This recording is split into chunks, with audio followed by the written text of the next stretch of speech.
स्वामी समर्थ. कृष्ण पक्षाच्या एकादशीला रमा एकादशी व्रत पाळले जाते. दिवाळीपूर्वी पाळले जाणारे हे एकादशीचे व्रत विशेष आहे. या दिवशी भगवान विष्णूसह देवी लक्ष्मीची पूजा केल्यास सर्व मनोकामना पूर्ण होतात आणि सुख समृद्धी प्राप्त होते. रमा एकादशीच्या दिवशी विधी पूजनासह उपवास केला जातो. यासोबतच ही व्रतकथा व्रत करताना वाचावी किंवा ऐकावी. असे मानले जाते की या कथेचा पाठ केल्याने सर्व संकटे आणि पापांपासून मुक्ती मिळते. रमा एकादशी व्रतकथा. प्राचीन काळी मुचुकुंद नावाचा एक प्रसिद्ध राजा होता. त्याची देवतांशी घट्ट मैत्री होती. तो सत्यनिष्ठ विष्णूचा भक्त आणि उपासक होता. त्यांनी अत्यंत कुशलतेने राज्य चालवले. राजाला एक मुलगी होती. तिचे नाव चंद्रभागा असे होते. तिचा विवाह महाराज चंद्रसेन यांचा मुलगा शोभन याच्याशी झाला.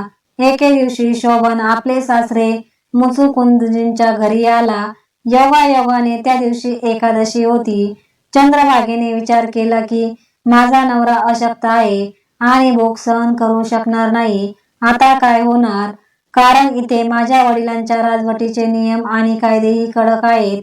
दशमीच्या दिवशी ढोल ताशे वाजवून एकादशी व्रताची माहिती देण्यात आली आणि एकादशीच्या दिवशी कोणीही अन्न खाऊ नये. प्रत्येकाला एकादशीचे व्रत अनिवार्यपणे पाळावे लागेल.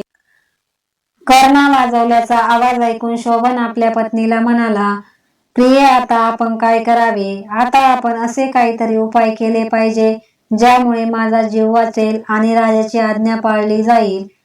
चंद्रभागा म्हणाली, जर तुम्हाला जेवायचे असेल तर तुम्ही तुमच्या घरी जाऊनच जेवू शकता. शोभन म्हणाला, प्रिये, तू बरोबर बोललीस, पण मीही उपवास करावा अशी माझी इच्छा आहे. आता नशिबाने काय होते ते बघायचे आहे.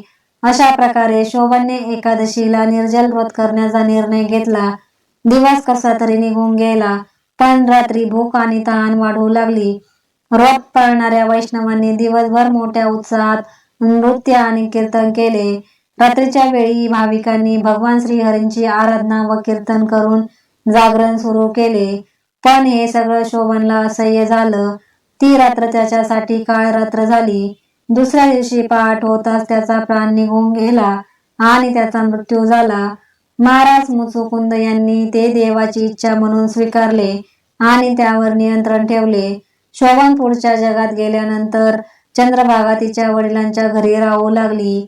येथे रमा एकादशीच्या व्रताच्या प्रभावामुळे शोभन मंद्राचल पर्वताच्या शिखरावर वसलेल्या सुंदर देवनगरचा स्वामी झाला.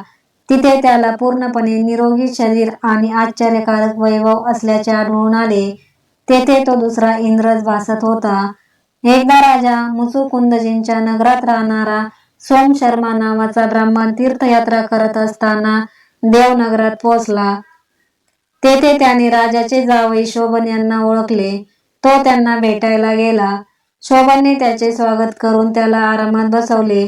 बोलत असताना ब्राह्मण शोभन सोबत राजा मुचुकुंद आणि चंद्रभागा यांची चर्चा करू लागला. त्यामुळे शोभनला पूर्वीची आठवण झाली. शोभनने पुन्हा सर्वांचे हित जाणून घेण्याची इच्छा व्यक्त केली. सर्वांची अवस्था कथन करताना ब्राह्मणांना विचारले की तू परलोकाचा निवासी झाला आहेस तर इथे कसा आलास? तेव्हा राजा शोभन म्हणाला, हे ब्राह्मण देवा, कार्तिक महिन्यातील रमा एकादशीचे व्रत करून मला या नगरीचे राज्य मिळाले, पण ते स्थिर नाही. कृपया काही उपाय सुचवा जेणेकरून ते स्थिर राहील. एकादशीचे व्रत भक्तिभावाने पाळले, कदाचित त्यामुळेच मला हे राज्य फार कमी काळासाठी मिळाले आहे.